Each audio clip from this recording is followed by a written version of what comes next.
Greetings, Saber fans. It's your old pal Megtooth Sith. This is the second. So if you guys have been watching my tutorial videos, this is another Vektor Saber from Finland. And this one's we're gonna take all these parts. We're gonna take this chassis, which is an eco chassis from KR Sabers, and this Keep Bauer 15 amp battery,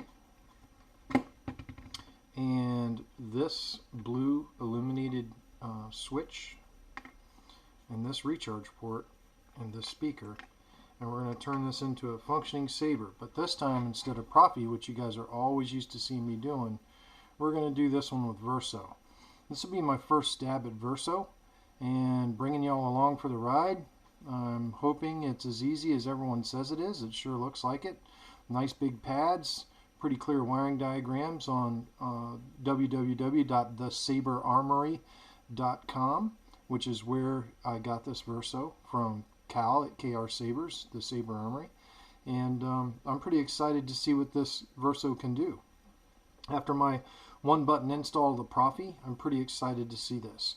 Basically, the Verso has become the Nano Biscotti for NeoPixels, as it were. But Cal keeps adding more and more features and making this board, more and more capable. Right now, it only holds one sound font, but he's getting ready to update it so it will do 3 sound fonts. And when you update it, you can simply update the software on the SD card. There's no need for Arduino or programming or anything like that.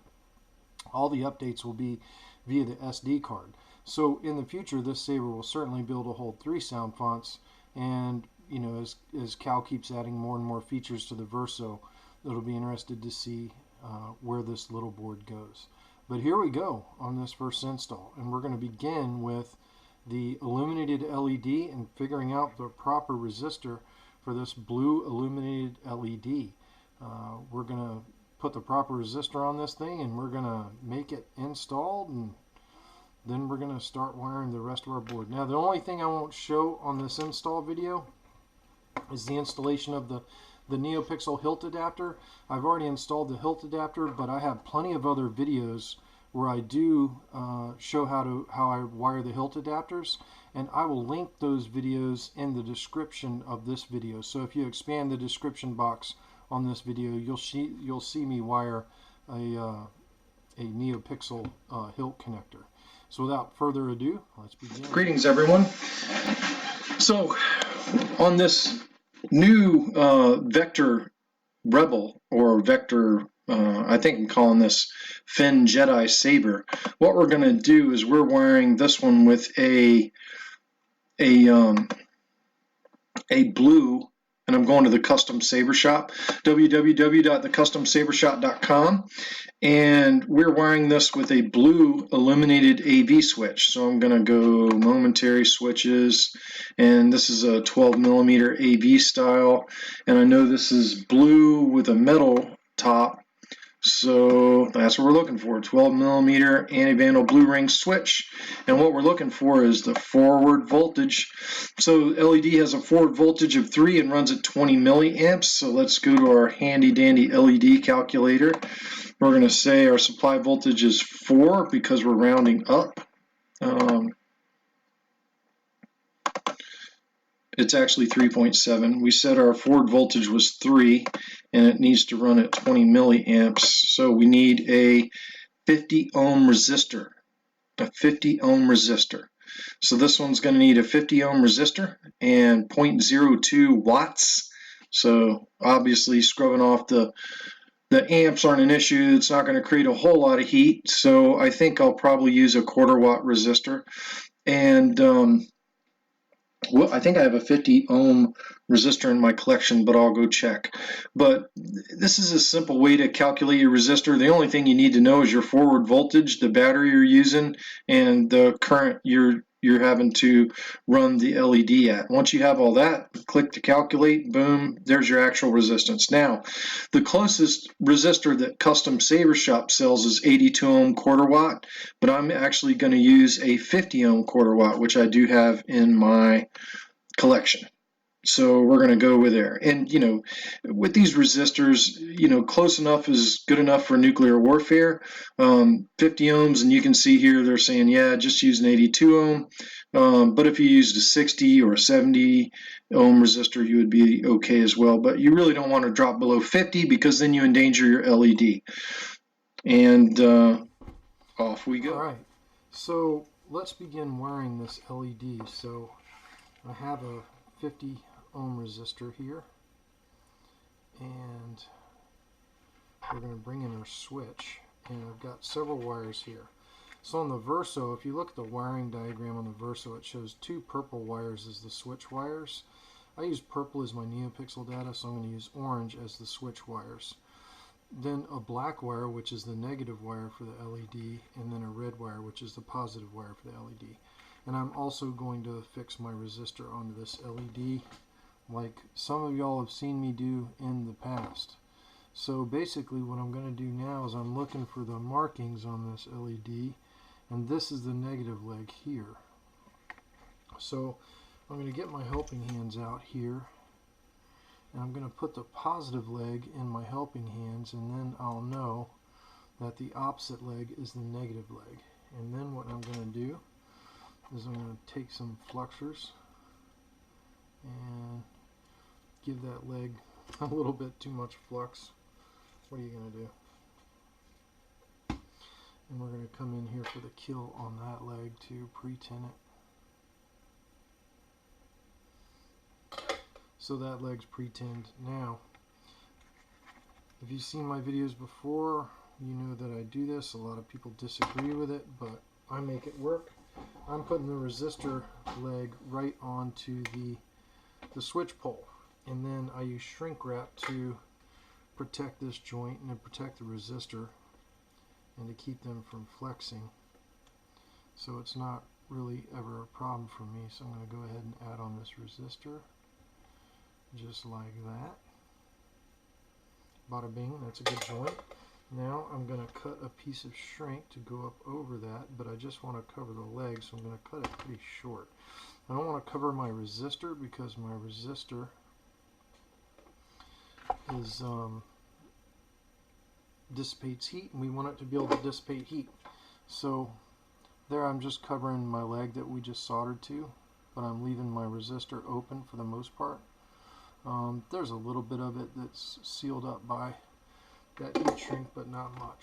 And then I'm going to go cut that resistor leg, toss that one in the trash. You can use those to bridge things on the Saber, but I have plenty of resistor legs laying around, so I just tossed it because I don't want it here on the workbench. And now we're going to bring y'all in a little bit closer. Now we're going to strip a little bit of this 30 gauge wire, which is the negative wire for our LED. Bam. And I'm going to twist it, dip it, in flux, and then I'm going to tin it with solder.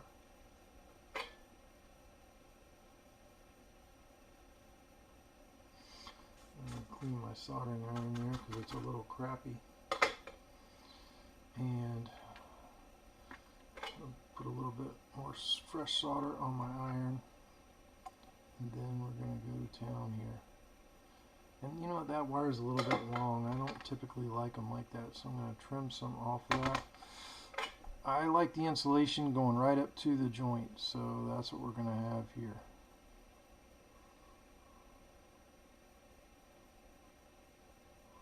I like it to be nice and solid.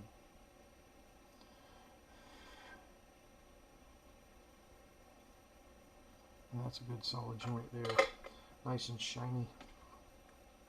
And then I'm going to take a piece of heat shrink and I'm going to go up over that joint, which we just made, because I think I need to test this on my multimeter, because I was just reading the instruction manual, and unlike how I wired my Profi illuminated switch, this one's going to a 3.3 volt pad, so I need to make sure this resistor will still be fine at 3.3 volts instead of 3.7, but I have it resisted for 3.7.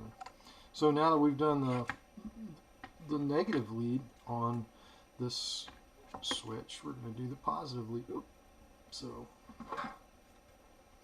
Here we got some 30 gauge ladder band, and we're going to twist it. We stripped it, now we're going to dip it, and we're going to twist it again because I had a free wire come out there. Then we're going to tin our positive leg with some solder. Normally I have a vent fan running to vent these fumes away. We're going to tin that with solder. And then we're going to come in here for the kill on the positive switch to the LED.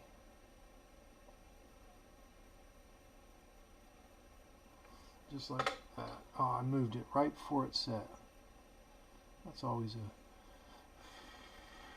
There it goes.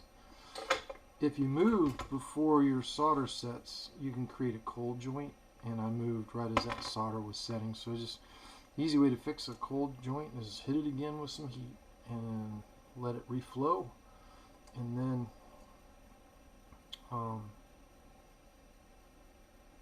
don't move it while it's setting. I'm going to put this piece of heat shrink up over that leg and shrink it up.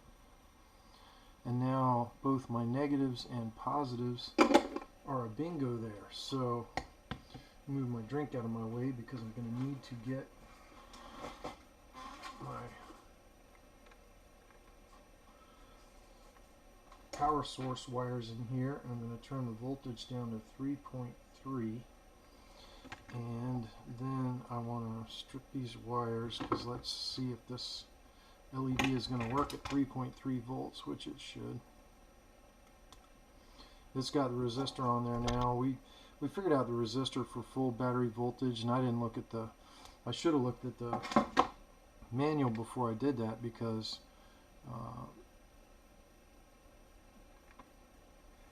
Verso, they want you to hook the LED, the switch LED negative up to... I'll show you guys. Bam, we're working at 3.3 volts, which it's a little crazy here because these alligator clips stink, but it's working at 3.3 volts, so that's good. So I'm going to disconnect our test leads from our power supply and turn the power supply off and finish wiring this switch so we can get on to, let's get my test battery out of the way, so we can get on to the recharge port, and then we're going to be getting close to being in business. So now we're doing our switch leads. These are our switch leads. For those of y'all that haven't seen my illuminated switch videos in the past, you have 4 poles on an illuminated switch. You have a positive and a negative that are your LED, positive and negative, that just power the LED. And then you have your 2 switch leads, which the 2 switch leads go to your switch pad and the return pad on your soundboard. And it looks like on Verso it's actually a positive pad instead of ground. Profi uses a ground. I guess Verso uses positive. This is just from perusing the wiring diagram. That's what it looks like. That's a good joint there. Let's get some shrinker on there, and we'll test this button when I'm done wiring it up. We'll put it on the old multimeter and give it the old continuity test on press. I really need to get some better legs for my multimeter because those legs don't like these. They just don't like this 30 gauge wire. The alligator clips on there, they just don't like it at all. Alright, shrink that up. Good there. Now our last leg, which is going to be opposite of the one we just soldered. And I think I just dropped my wire. Yep, I did. This is why sometimes it's difficult working with the cameras, because I'm further back on my workbench and I end up dropping everything on the floor. When the camera's not here, I'm further back. I'm working deeper.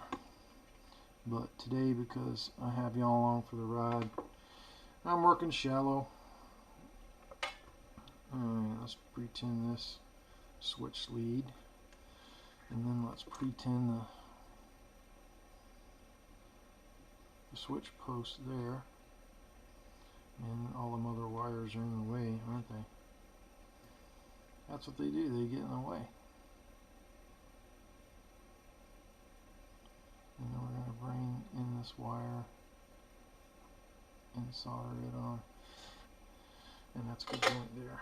Now a little bit of heat shrink action on that wire, and we're almost done wiring the switch. Then I'll show you what I do to put some more stress relief on these wires. I do a couple of things. I twist them all together, and I add some more shrink to the whole bundle, and basically that way the wires flex on the wires and not the joints that we just made there. So there's our switch wire. That shrink was a little sloppy there, but there's nothing in the hilt there that's going to affect that. So now what I want to do is I want to take a bigger piece of heat shrink, and I'm going to cut it about yay long, and I'm going to put all these wires through it that we just put together. So I'm going to run this piece of heat shrink right over all my wires. That one negative wire, I don't want to go in there, but it's going to go. It's going to cooperate whether it likes it or not. And I'm going to heat shrink that now, and I'm trying to get it where it's in focus for y'all. So I'm going to heat shrink this bundle.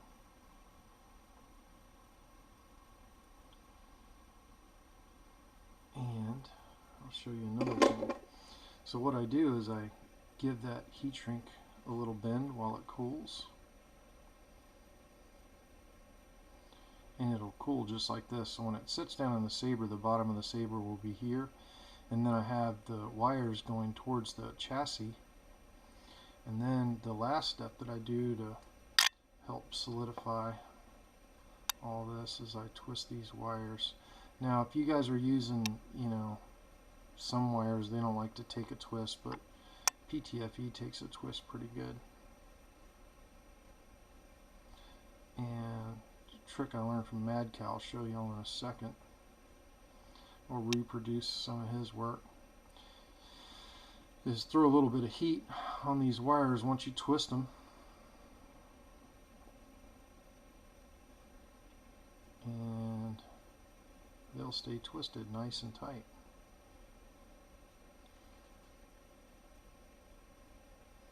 Okay,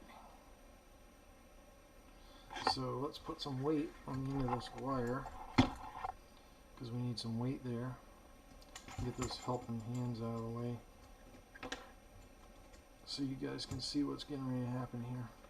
I'm getting ready to take my heat gun, and I'm going to hit these wires we just twisted and warm them up a little bit.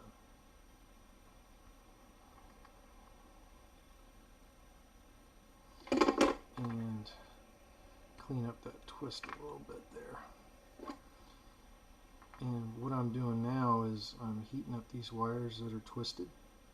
Now this is PTFE, so it's not going to melt on me, but once you heat those wires, they'll hold a twist pretty well. Now the thing is now when we push my chassis into the hilt, these wires will bend. Not, you can see it's not bending my joints, it's bending on the wire. So those are the things I do to protect my switch. Now we're going to put this switch in the hilt in its final location. So I have the top of the hilt here, and the NeoPixel adapter is already in, so we were just waiting on this switch, and the NeoPixel adapter is already in the hilt, and now our switch is getting ready to be in the hilt.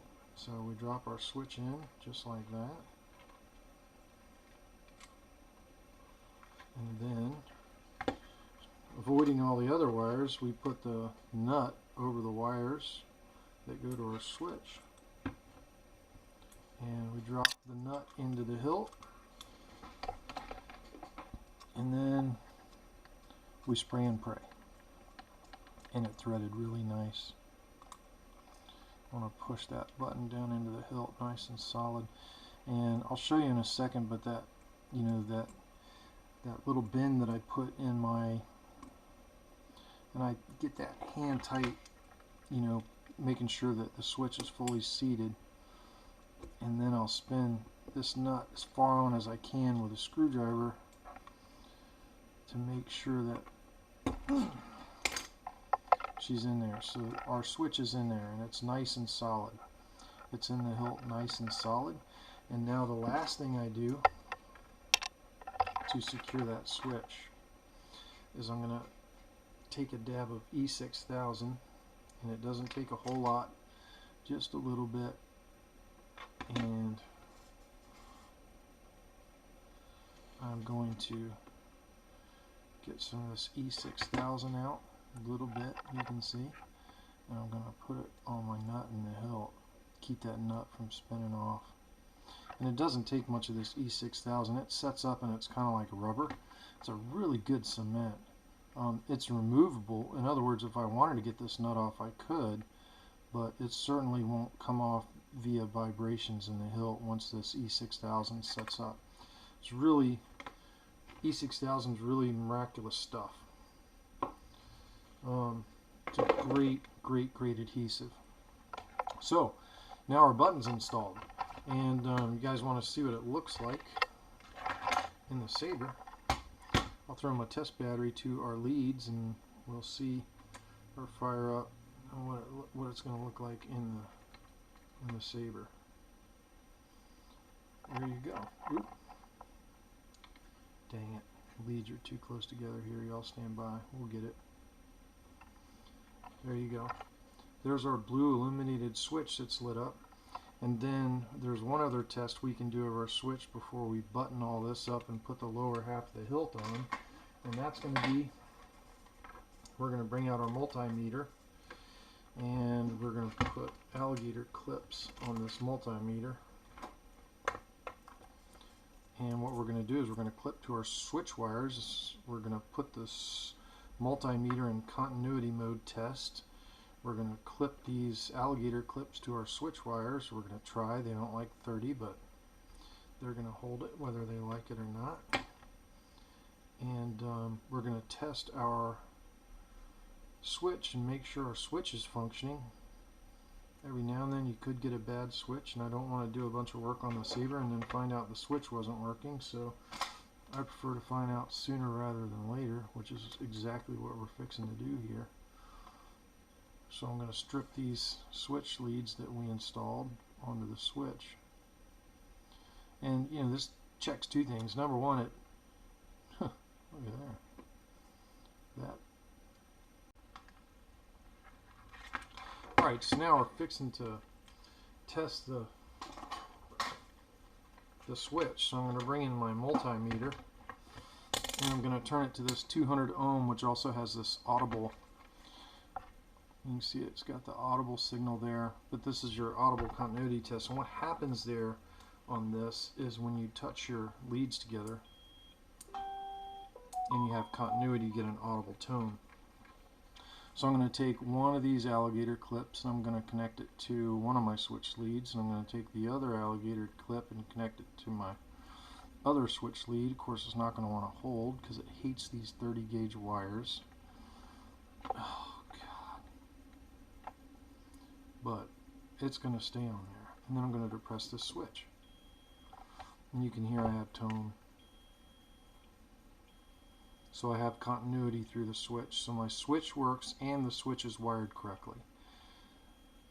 So all that's done. We've tested the illuminated button, the blue LED. It lights up. We've tested the switch functionality. I've already tested the NeoPixel adapter, the hilt adapter, which is already in there, and she works.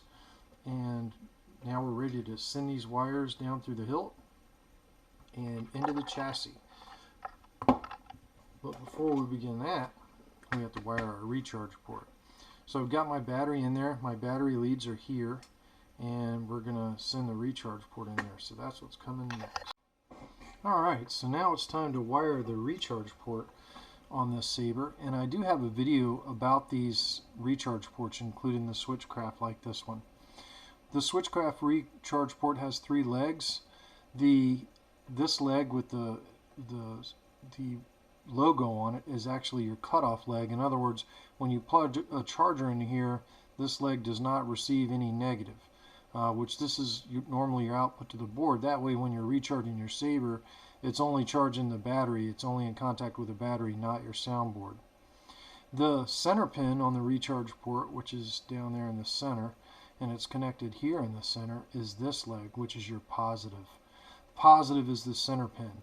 And then the other leg, which doesn't have the switchcraft logo on it, that is your negative leg. Now, I know from installing these Sabers already that the area in this chassis for a recharge port is very limited. So I'm going to be cutting all these legs, and the first one that I cut there was the cutoff leg, and I always wire white to my cutoff leg just because that's habit that I learned from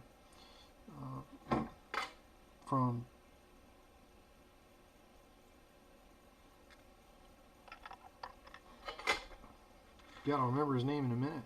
Having an Alzheimer's moment here while I'm doing the Saber. Tim or not Tim, but God knows, the Custom Saber Shop guy. He does all the Custom Saber Shop videos. I'm having a massive brain fart. He owns Genesis Custom Sabers. Y'all know who I'm talking about. But at any rate, that is the reason that I tend to use these. That is the reason that I tend to use these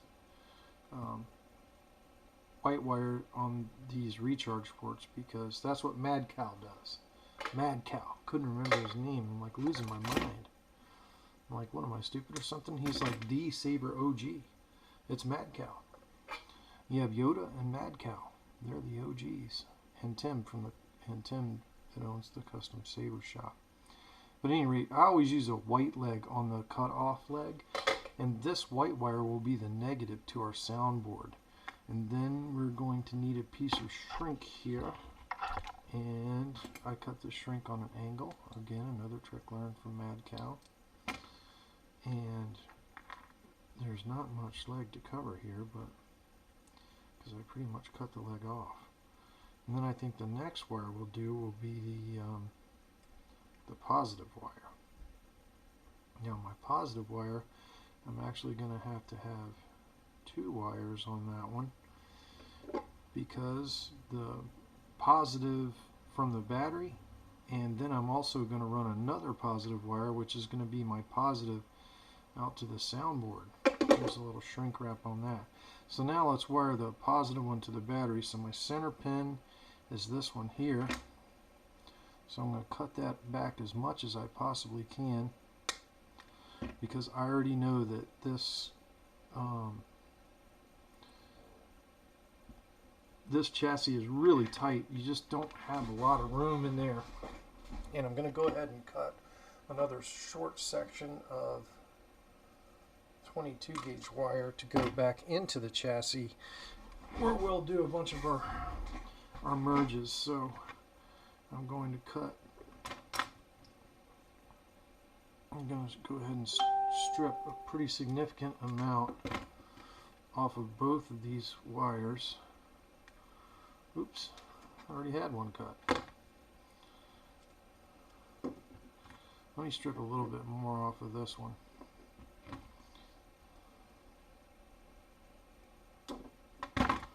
And now what I'm going to do is, we'll see if that's going to be, yeah, that should be plenty enough once I get my recharge port in there.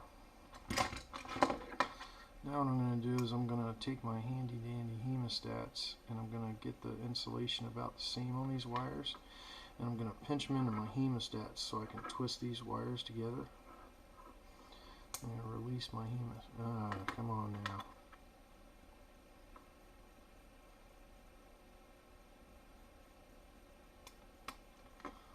Let's try this again. Sometimes you have to take your knee on those pliers and help fan those wires out a little bit so they mix in with each other really good, and give them a twist like that. Then I'm going to shove some nasty flux on there, and then we're going to grab some solder here and we're going to solder that puppy just like that. And this is kind of dangerous because I have my negative wire out there, so you just don't want these to touch right now. Normally I wouldn't have that negative exposed, but I had to test this battery because I was worried about it. So I had to put it on the old tester and make sure she was alright.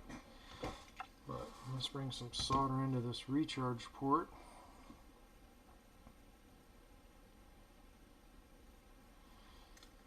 And we don't need that much wire as I've joined here, so I'm going to cut some of that off.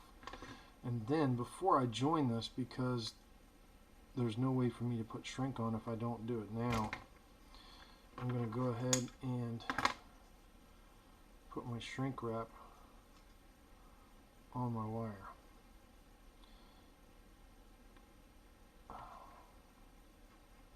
Like that.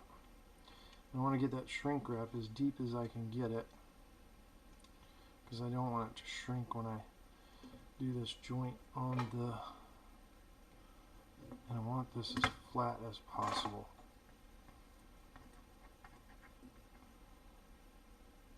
Alright, let's heat up the leg, and on she goes.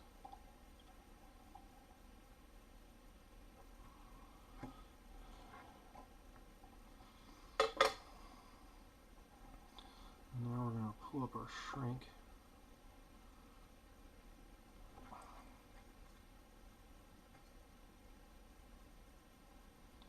Over that joint like that, and we're going to go ahead and shrink that joint up.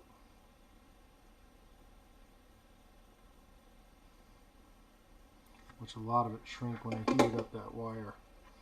Then my last leg is our battery negative, so I'm going to cut this last leg as short as I can. There's just no room in this hilt, so I'm definitely going to cut that off pretty short.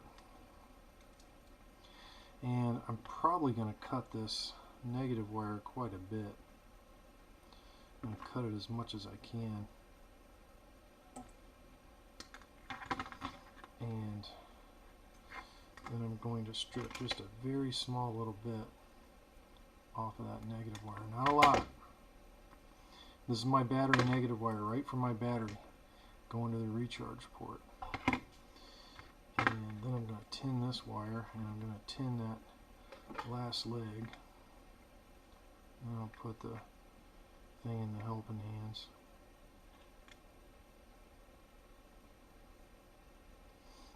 Okay. So now let's put that in our helping hands. Let's get this battery negative wire up there. And before I do that, I'm going to cut a small piece of heat shrink to go over this terminal. I'll slide it on the battery negative wire out of the way. I'll take my hemostats and I'm going to set that wire on there just like that. And that should be a good joint. Then I have to find my piece of heat shrink that fell down in there.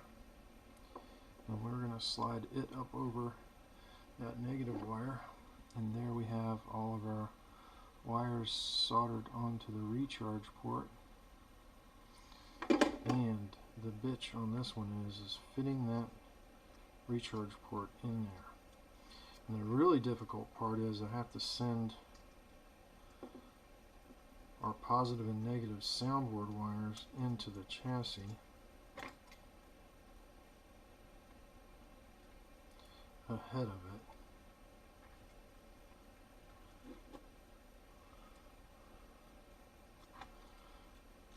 grab them up. So there's our positive wire for the recharge port. Now I'm going to send our negative wire in the same hole.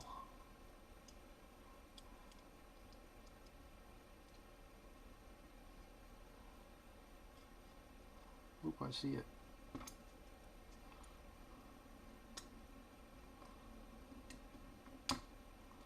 There she blows. So now I have my positive and negative wires. Now the bitch is getting this recharge port to go into that hole. And the other day, oops, I guess I need to take the nut and the washer off of it. That would probably help. Stand by. Just take the nut and the washer off the recharge port like that. And then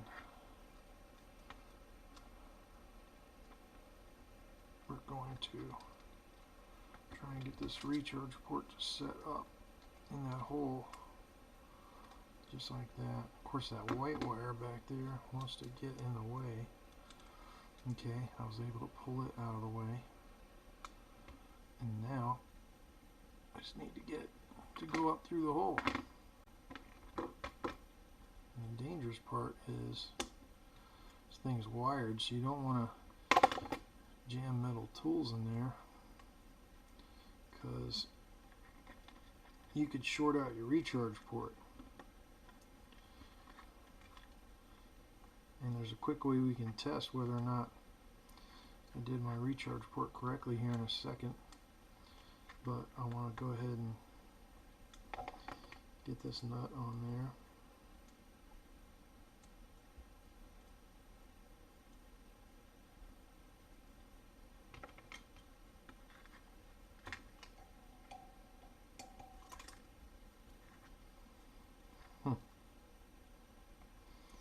Everything's going to be difficult tonight, right?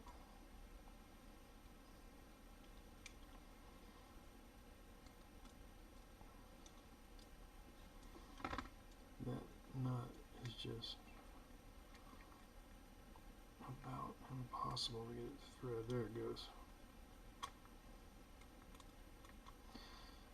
This is a pretty tight chassis for this recharge port. There's barely enough room to get it in. Here lately I haven't been wiring a whole lot of recharge port boards. I've been wiring mostly replaceable battery boards. But that's got that recharge port pulled up there fairly significantly. Now I'm going to quick grab a kill key in here. And I just have a blank kill key, which I'll keep in here for the duration of the install. And these are my positive and negative wires that are feeding my soundboard, and it looks like barely long enough, but they'll make it. And let's quick test this recharge port. I should be reading 0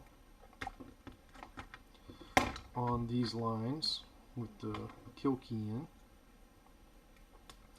which this will give me peace of mind for the rest of the install. So I'm going to turn my multimeter onto 9 volts. Get my helping hands out of the way so you guys can see some. And then I'm going to hook my negative lead on my tester to the white wire, and hook the positive lead to the red wire, and we are reading 0 volts. Now if I pull the kill key, we're reading 4.1 volts, so we're good there. So I'm going to put the kill key back in. We're at 0 volts. Bada bing. Our recharge port is wired correctly. Our battery's in, our recharge port's in. The only thing we have left to do here is the speaker, and we'll get to that next. Okay, here we go. So we're getting ready to finish the chassis. We've already installed the battery and the recharge port, and now we're getting ready to install the speaker.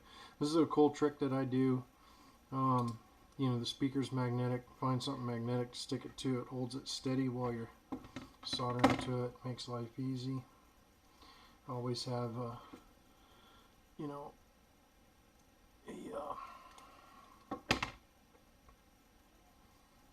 a set of Allen keys around, and they tend to work pretty well. Oops, I guess I need to fire up my soldering iron here since we're getting ready to roll on this. But what we're getting ready to do here is we're going to solder up 2 wires to this speaker and get them ready to roll to go in our chassis, and that's the last step in the assembly of this chassis. We've installed the battery, the recharge port, now the speaker, and we've installed everything in the head of the Saber. So the next step after we're done here is to go ahead and run the chassis into the Saber and run the wires on and then wire the soundboard. So we're getting close to done on this Jedi Saber from Finland, which will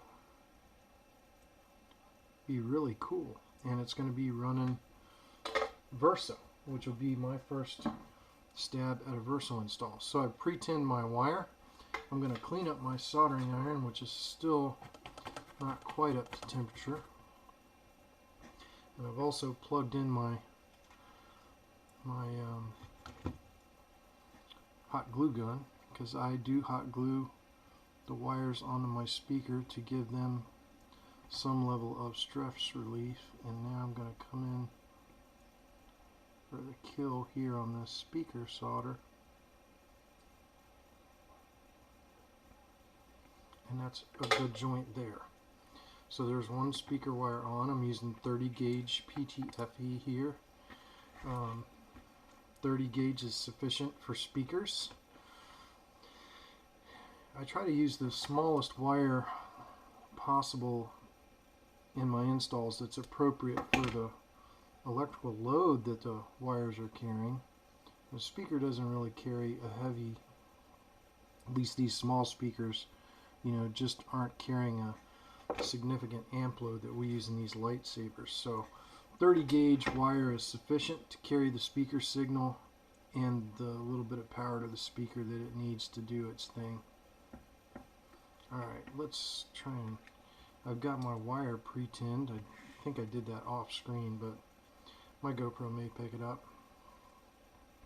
We're going to bring in this wire, and we're going to go in for the kill. As I'm listening to Vet 263, his live video is going in the background while I'm doing this.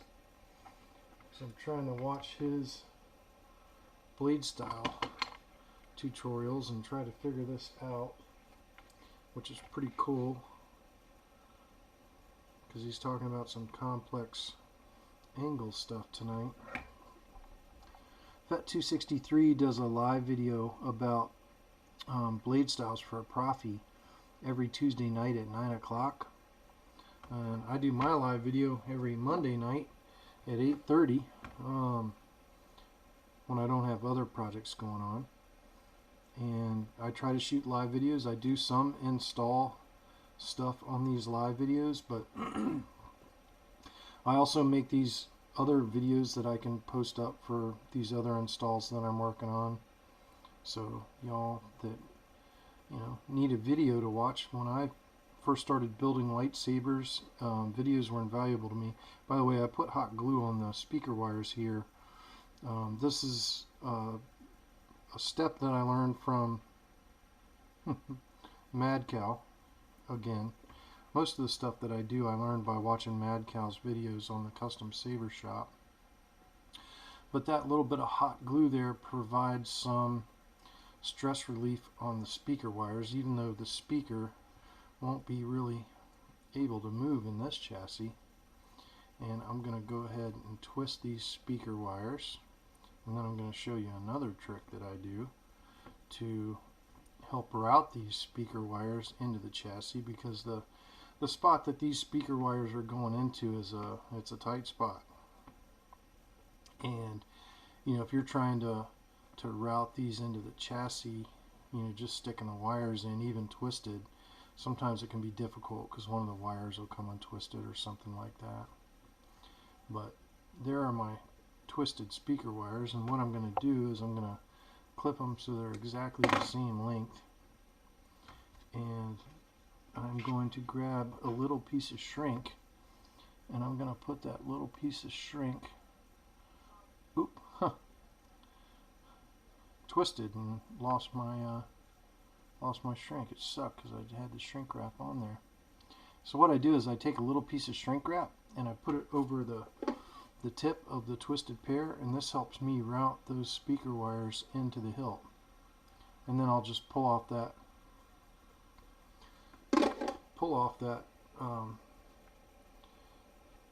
that shrink once I'm done. But you know, all this helps, you know, protect the speaker wire connections. You can see I can pull on that and shake it, and it's not really messing with the speaker wire connections. So now we're going to bring our chassis into the picture, and I need to run my speaker wires down this side of the chassis, and you can see it's difficult even when they're, oh, there we go, they're in. So there's my speaker wires coming up to where my soundboard's at, and now we're to the point where we're going to need E6000.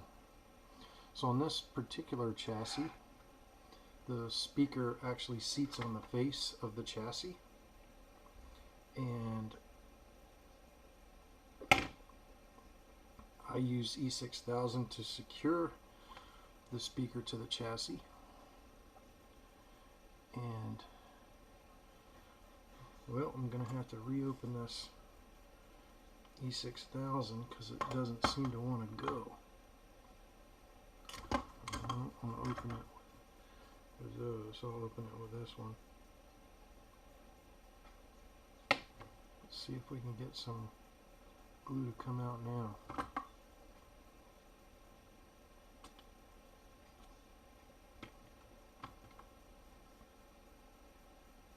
There we go. So I'm going to take some E6000 and run it here, run a bead here on the chassis where the speaker is going to seat. And I'm not using a whole lot there. It looks like it, but it's really not a whole lot. And then I'm going to pull my speaker wires through the chassis, and the speaker will seat right there, just like that.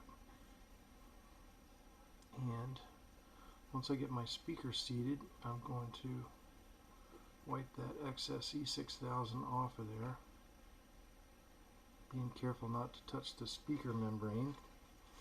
Then I'm going to wipe my hands here. Then another step that I do to protect these connections is a little bit of hot glue there, and actually got too much there, and I want it to settle in nice and even with the chassis. I don't want it sticking out further than the chassis. I made a mess there because I got too much hot glue in there. But I'm just using that hot glue to help protect the insulation on those wires. But not only that, the hot glue will help to secure the speaker into the chassis while my E6000 sets up.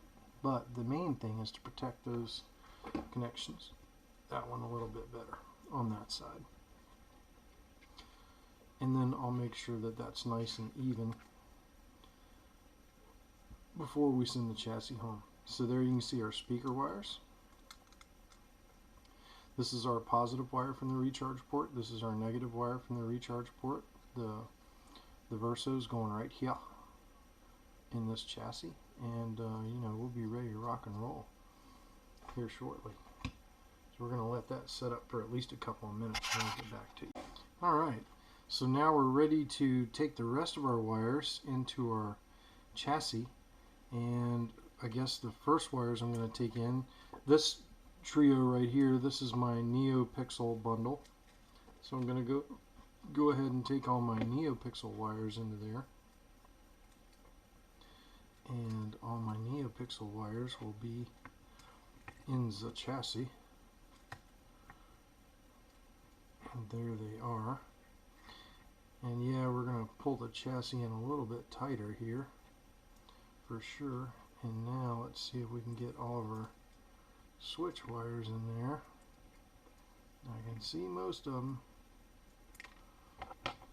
I can see most of them. Oh, there's all of them. There's all of them. So there's my switch wires and my NeoPixel wires into the chassis. And this really is going to look like a mess. So I'm going to put the chassis in there, pull those wires a little bit tighter, and I'm getting ready to tape a bunch of these out of the way. Now, the first thing I normally do is I try to common up all the positives, and I'm going to have to pull up the diagram here for, you know, if I was doing a Profi, I'd already know what I'm going to be doing here. But because I'm doing a Verso board, which I'm kind of new to, I want to make sure I don't screw anything up. But I'm pretty sure I can still common all these positives together, and I'm pretty sure I don't need these switch wires right now. And I think they want me to take that, you know, the switch positive to the 3.3 volt pad.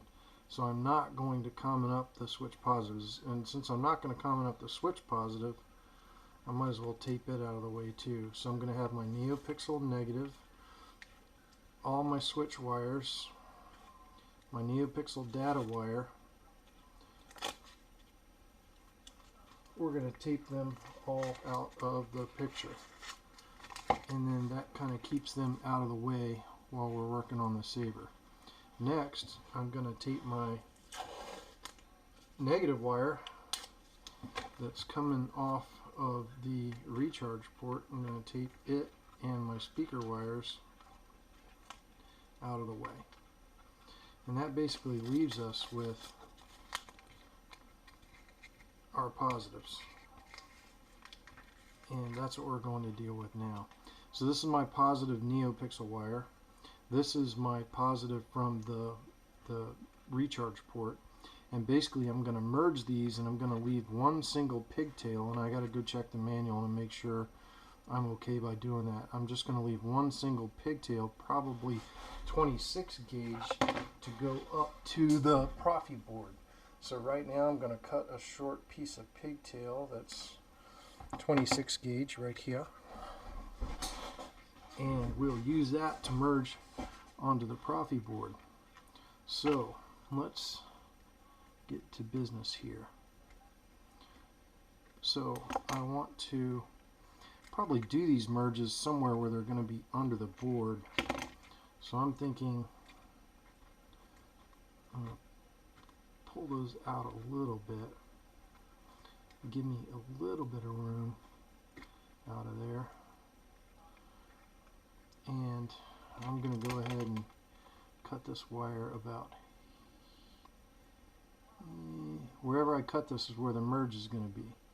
I'm going to cut it there, and then I'm going to get this scrap piece of wire out of the way, and then I need to cut this one a little bit longer, so the merge should be right there, and we should be able to tuck it away. So now what I need to do is I'm going to strip our positive wire here, which is 22 gauge, and I'm going to strip it a little bit long because I'm going to have to twist it to our 26 gauge wire. And anytime I have to twist, I try to twist them a little bit long. So I try to strip them a little bit long. And now I'm going to combine these two, get their insulation where they're about matched up, and I'm going to put them in my hemostats, and I'm going to try to get some of these strands kind of separated here.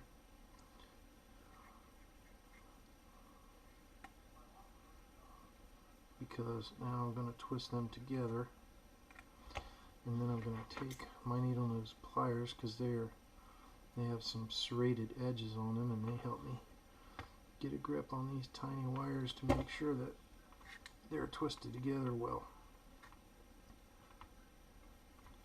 As I'm going to merge all my positives, because this way I believe we'll only have one positive going to the board. Let me look at the board here. So it looks like one of the switch leads also goes to positive. So what I'm probably going to do is take one of these switch leads and I'm going to merge one of these switch leads onto my NeoPixel positive. You know, if they're going to the same place, they're going to the same place. But I need to get this one orange switch lead out of here from when we wired the switches earlier. And then I'm going to merge this switch lead onto that orange wire. On the Verso manual, it shows that switch lead going to positive, going to the main battery positive. So that's what we're going to do, which is a little weird to me, but this is a Verso. I'm following the manual. And we're going to get that done. But first, let's go ahead and pre-tin this junction here. Now this one has my pigtail that's going to go to the soundboard, but it also has my main positive from the recharge port and battery. So all this is now common. Alright, so there is that twist and merge of those pair. Now let's strip some of this switch lead, which they say is going to the common pole, the positive pole, so far be it from me to question the manual. I'm going to do what the manual says. I'm used to wiring a switch to ground, but apparently on Verso it needs to go positive. So that's what we're going to do. So there is our NeoPixel positive line and one of our switch leads, which apparently is also going to the positive pole. And we're going to twist those together.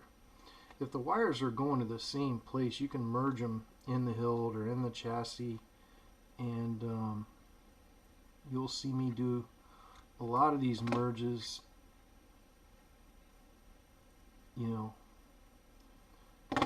so I can tuck them away, because I don't like taking more than one wire to the soundboard. Now I'm going to tell you, the instruction manual just shows take more than one wire to the soundboard, but anytime these wires are going to the same place, you can deviate from the diagram as long as you understand what you're doing.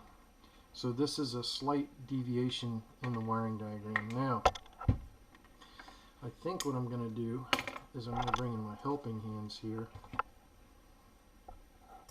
and I'm going to hold onto this pair with my helping hands, and then I need some shrink wrap. And I had some shrink wrap here, but it may have rolled off the desk on me, so we'll get some more out. This is a fairly large joint, but I think this will go over it. If it'll go over these two wires, it'll go over the joint. And I'm going to cut a piece of this shrink that's going to be just longer than the joint will be. So there's the piece of shrink that I'm going to use. And now what I'm going to do is I'm going to clean up my soldering iron, which off screen, you're not seeing what I'm doing there, but I'm going into my brass, and then I'm going to butter my soldering iron back up with some fresh solder.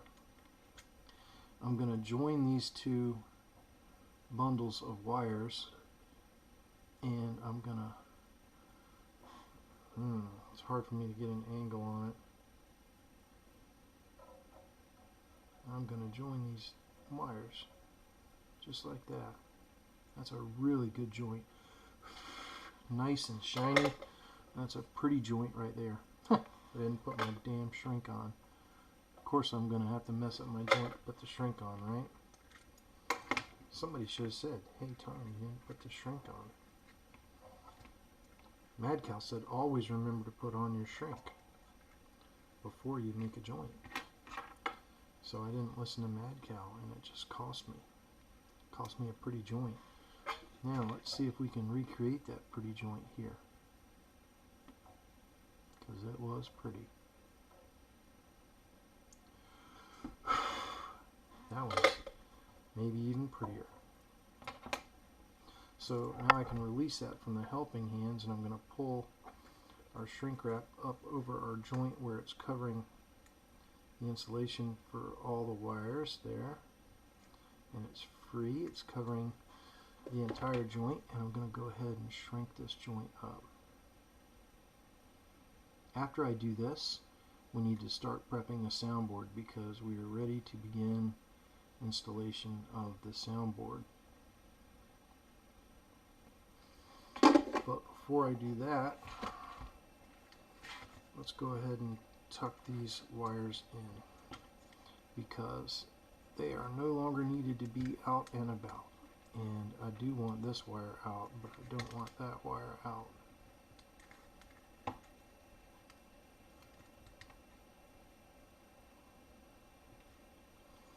So there is our main positive wire for our soundboard, which is also merged with one of the switch wires. Negative wire is taped back. Now, we're ready to start prepping the Verso, and we do have some prep work to do.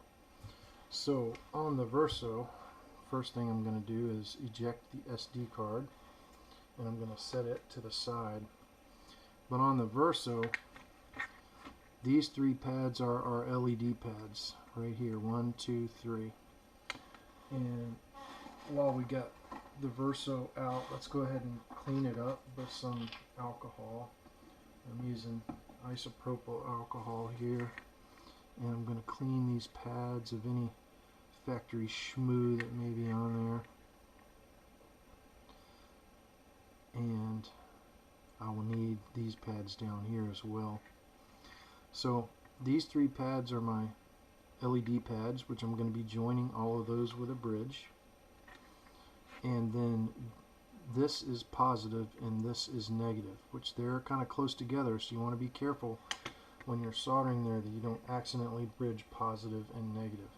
That was the one thing I noticed about the Verso board when I was reading the instruction manual. I was like, wow, those are pretty close to one another, the positive and negative. But right now what I'm going to do is I'm going to take a resistor tail, because I just like doing these bridges with resistor tail. I've been making bridges like this with resistor tail since I first started building lightsabers, and I built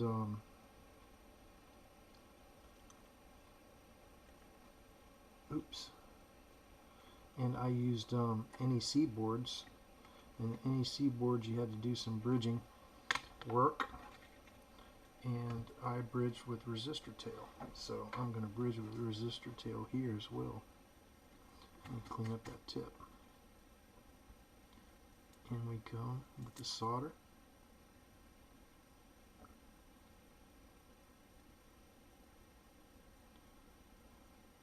Now I'm going to leave probably one of these with quite a bit of solder on it because I'm going, not a lot, but I'm going to be going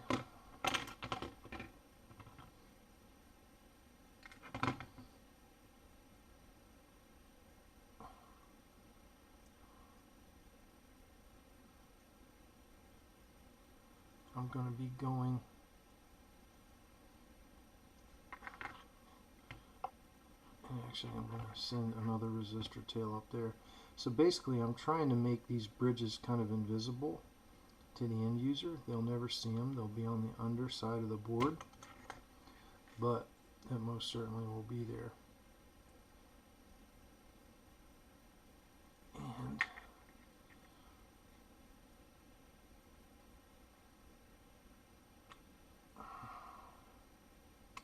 there we go. That's how I want them. And now I'm going to go ahead and do this solder on this LED line, like that. I'm going to cut off the excess resistor tails there and also here, and all you have is a nice clean solder joint. I'll reflow that here in a second. I'm going to cut off the rest of that resistor.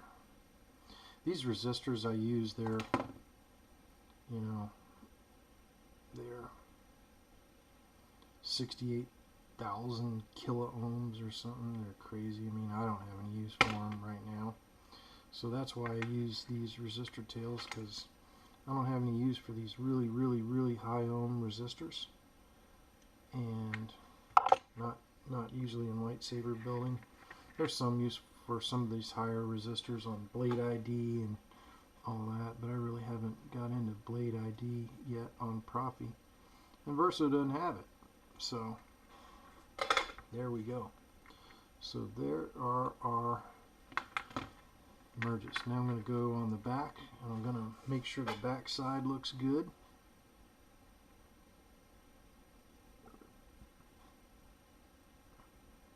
And basically what this is doing is this is spreading the amp load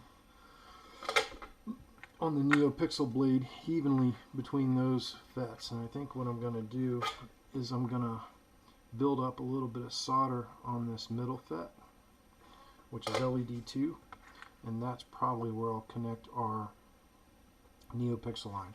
That'll probably be the only line I connect up top on this Verso board. So now the Verso board is ready for install. Now, I've never worked with a Verso board before. It's going to go right here. And I know that my positive and negative go here.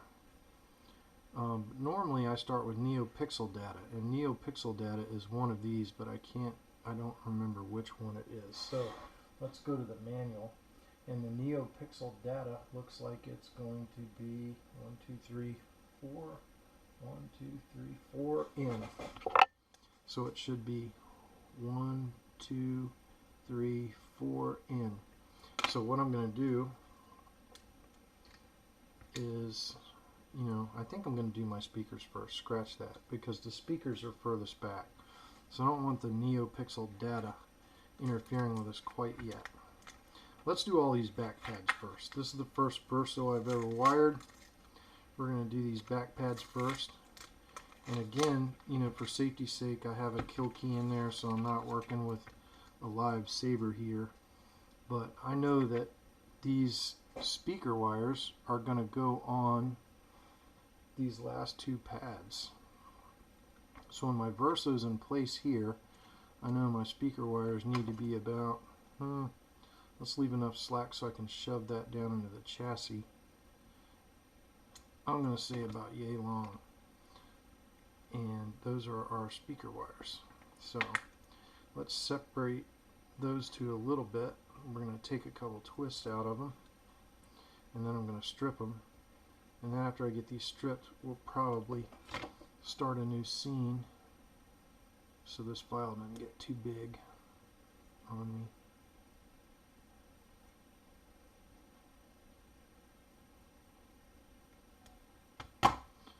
Alright, so we've stripped our speaker wires. Next, now that we've stripped our speaker wires, I'm going to twist each wire to make sure that they're not going to fray on me as I install them. I'm going to rub a little bit of flux on them, and I'm going to come in here with my solder, and we're going to pre-tin these wires. Pre-tinning is just adding some solder to your wires so that the strands stay together, but it also helps when you start soldering them into the soundboard because they're already tinned and ready to roll. So they actually take to the soundboard a lot easier. So our first one is going to go right there, and I just want to make sure that I don't go in too far with it. So I'm going to put my hemostats right where the insulation ends, and I'm going to go up through this last hole. Actually, you know what? I'm going to have to clip them a little bit closer there. Hands are really shaky. It's at the end of the day. And there we are. There's our first speaker wire sticking up through the hole. And I'm going to come here. Anytime we're dealing with the soundboard, your soldering iron needs to be really clean. And I'm going to solder that first speaker wire in just like that. And then I'm going to clip off this little bit of excess speaker wire, being careful not to drip the scrap into the soundboard. Then we're going to do the same here. This is our next speaker wire. Up through the hole she goes. I'm going to bend her over ever so slightly. And then we're going to come in here with some solder on this next hole. Shaky hands. Just like that. These pads are a little bit smaller and they're closer together than the new Proffies are, but they're still not that difficult. Next, after my speaker wire, is going to be my red wire for my blue LED. That's going to be on my switch. So we're going to untwist this red wire and get it untangled from everything else so it's by itself. The Verso is going to be installed about right there, so I need that red wire to be about yay long, which it will fall under the board. And there we go. So now I'm going to strip this red wire, 30 gauge. This is the positive wire that's feeding my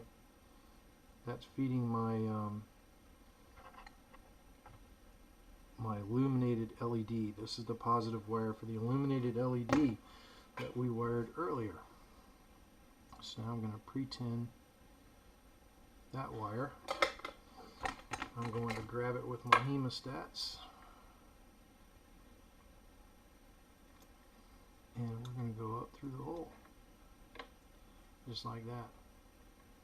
I want to make sure it stays down at the insulation, so I'm going to have to apply some slight pressure here to make sure it stays down. Clean up my tip here, and let's go in here for the kill on this one. Bada bing.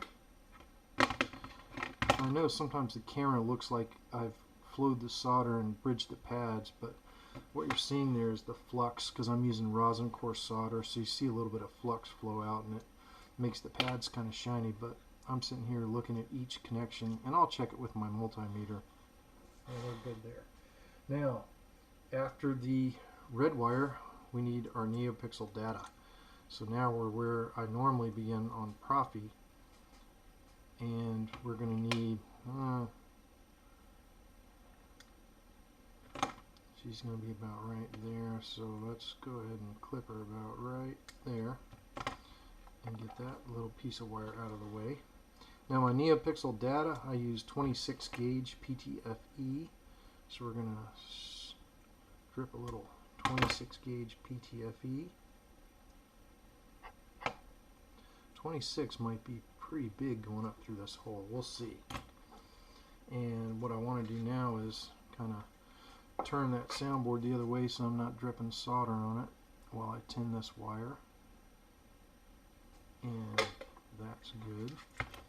Now I'm going to probably clip the end, because the end took a little bit more solder than the core, so I'm going to clip that end off so it's got a better chance of going up through that hole successfully. So there's our wire going up through the hole. And now we're going to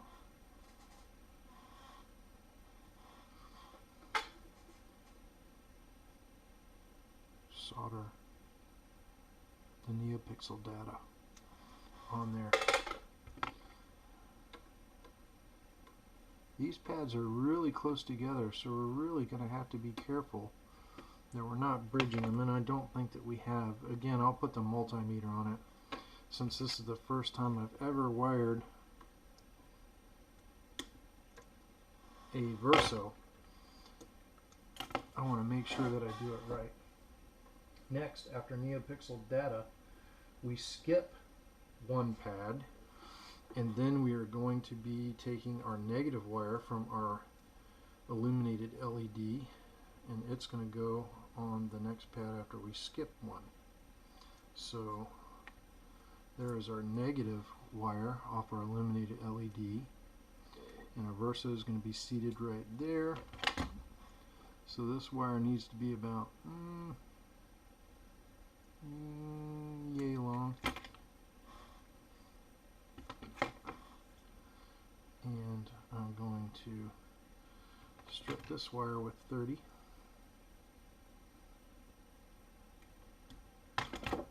Twist.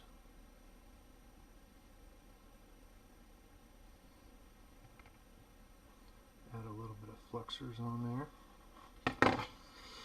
This one's not hanging out over the board, so I'm going to go ahead and tin it right here. Now I'm going to grab it with my, and remember we're skipping a pad there, and then I think my switch wire goes to the next pad, which it does. So we only have 3 wires left after we finish the switch wire. So there, that is our negative wire that feeds our illuminated switch. Now we need our switch wire. I'm going to disconnect my hemostats, and our switch wire is going to go right here on this last of the small pads. So it needs to be about yay long. What I really need is another cup of coffee. Dropping everything, my hands are shaking.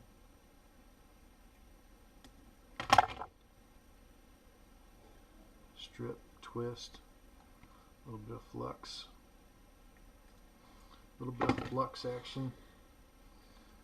Let's do the pre-tin of this wire. Keep the strands in check. Help us solder our home on these little bitty pads. These pads are small. You know, I know that Cal kind of designed this board to be more for beginners, but you know, these pads are kind of small, which, you know, I'm wearing some stuff on this Saber that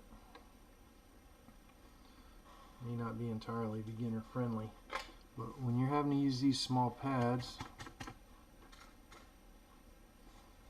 you want to be careful because they are close together.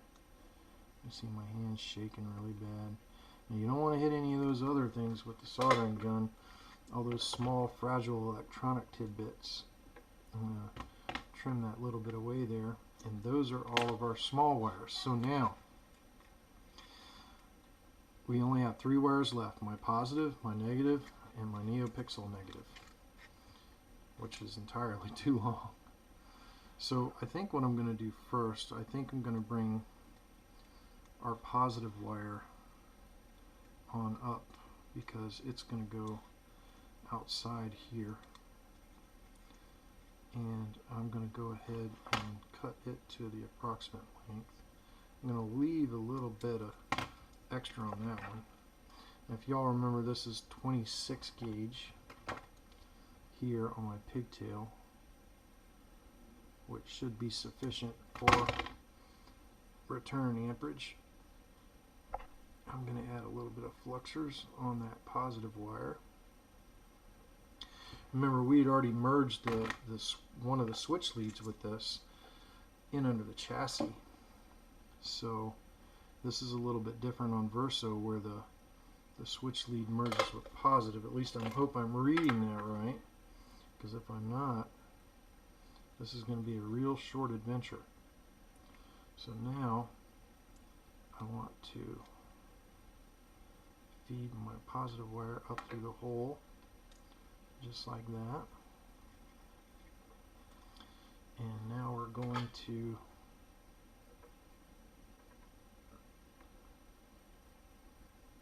solder that on. There's way too much solder on that tip.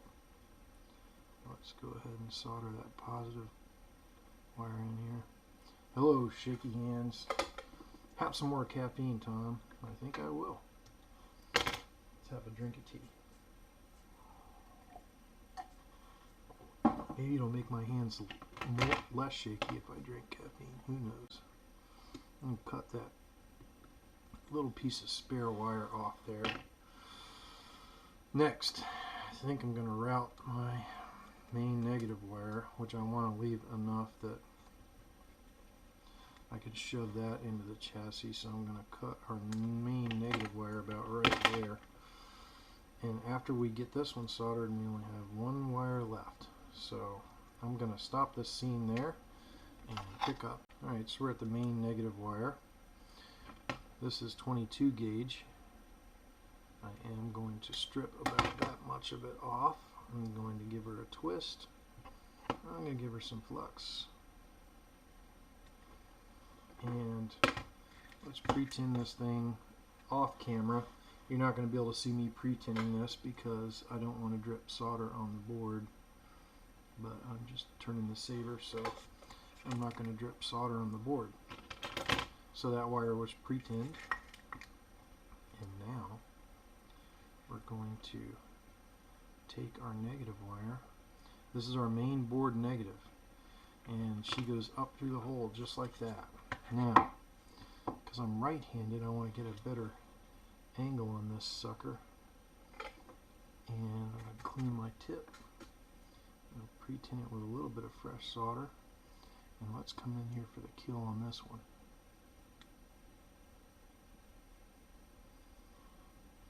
Good.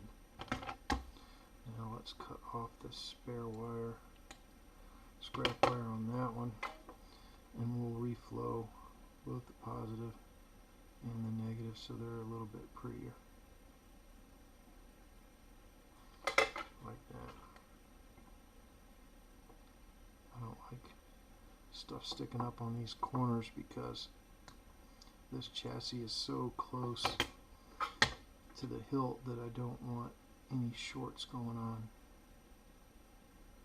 There, that's a little bit better, looks more round. Now, our last wire is our NeoPixel negative, which I said I'm going to take to this center one. Oops, to that center one. So I'm going to go ahead and I'm going to cut this one at about right in there. And we're going to move this. This one's going to be tough. This one's going to be tough. Let's strip a little bit off of it. That's probably too much, because we don't need much to go to this pad. And then we're going to turn this to the side. And then, so we don't drip solder on the board, we'll tin this wire. And I know I don't need that much because we're going to this pad. I only want enough to go to the pad. So I'm going to trim the excess off, and then we're going to do a little hemostat work here. So I'm going to shove that wire into there and give it a little bend so it's sitting flush on that pad, just like this. And remember, these are the pads we bridged earlier on.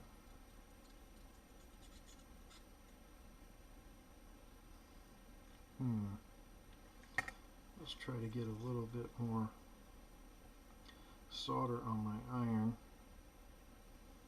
So, I mean, that's a joint, but I don't like it. I like that. So that's it. That is all our wires soldered in. Now we need to clean up the pads with alcohol to get rid of flux and rosin core from the solder. And need to make sure no metal got picked up by the speaker magnet. And I need a Q-tip with some alcohol. And what we're going to do is we're going to clean up these pads, especially NeoPixel data. And we're going to check continuity and make sure we don't have anything screwy going on. And I don't see any bridges. So we're good, especially here. This is where you do not want to have a bridge between, you definitely don't want to have a bridge between these two pads here. But let's break out the old multimeter and let's check and make sure we don't have any next door neighbor bridges. I'm going to turn my multimeter to continuity test. I'm going to take these alligator clips off so I have my probes. And if we have continuity, you're going to hear a tone and you'll see it go to 0 ohms like that. So the battery died to close out that scene. But when you touch these probes on the multimeter, you get 0 ohms, and that means you have continuity. And so right now we're going to probe the board to make sure we don't have continuity where you don't expect it. I expect it on the speakers sometimes, and we do. Now let's check the speaker to the pad next door to it. That's a negative. And let's check the pad next to speakers and that pad. That's good. No continuity there. How about this one and that one? No. This one and that one? No. This one and that one? No. Positive and negative. We don't want continuity there. And we don't have it. That's good. Now let's check. Oops, I touched the probes there. Now we're checking between the FETs and negative. And we don't have continuity there, which is good. That means the FET's off. Now we should have continuity here. Because remember, we bridge FETs 1, 2, and 3. And we do. So we have continuity across all 3 of those. That means this wire is using all 3 of these FETs. So we don't have continuity where we didn't expect, and we do have continuity where we did expect. So I think we're solid. So next is we're going to take the SD card and we're going to slide the SD card in there just like that. And another thing I think I'm going to do is try to tuck this wire into the chassis a little bit because it's not going to allow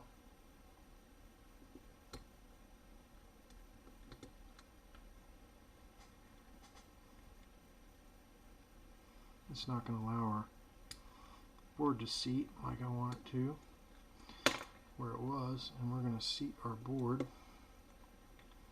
just like that. So that's what the full install looks like. Pretty good. Now let's pull the kill key and see what we got. No dice.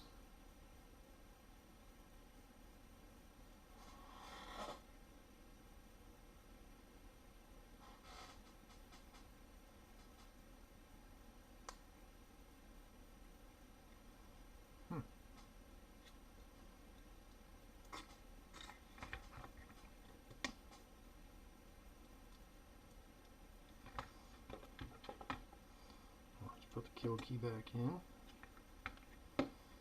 Pull the kill key out again.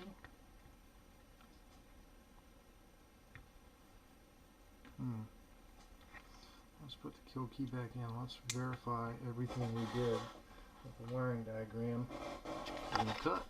Okay folks, I made a really dumb mistake there. The SD card that I put in there was a Profi SD card. So this is the Verso SD card. It sucks when you go to fire something up and it doesn't work. But the board's going to be, you know, home there. We'll glue it in here in a bit. But let's...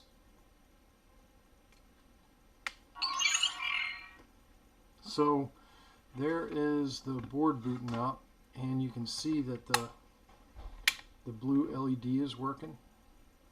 And let's activate it. We have sound and we have retraction. Now let's put the lightsaber blade in it. Oops, gotta hold the blade in. Got flash on clash. Let's try color changing.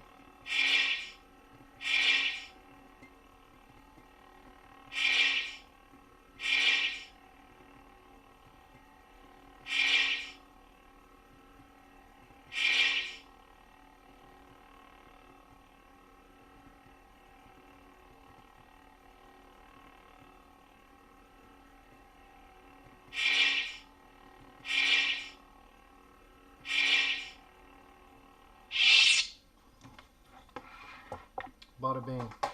So she's up and running. My first Verso install. You know, it was relatively easy. Those pads right there are kind of small, but she was relatively easy to go in there. Now, what I'm going to do is I'm going to put the kill key in, and what I want to do is probably glue this board down and tape it down for tonight, and then we'll go to bed. But there's a successful install of a Verso board. Thank you all for coming along for the ride. And you know, the chassis goes right in like that. When I don't have a kill key in there, it'll go right in. But we got to get this Verso glued down so we don't have any shorts. Thank you all for watching. May the Force be with you, or the dark side, as it were.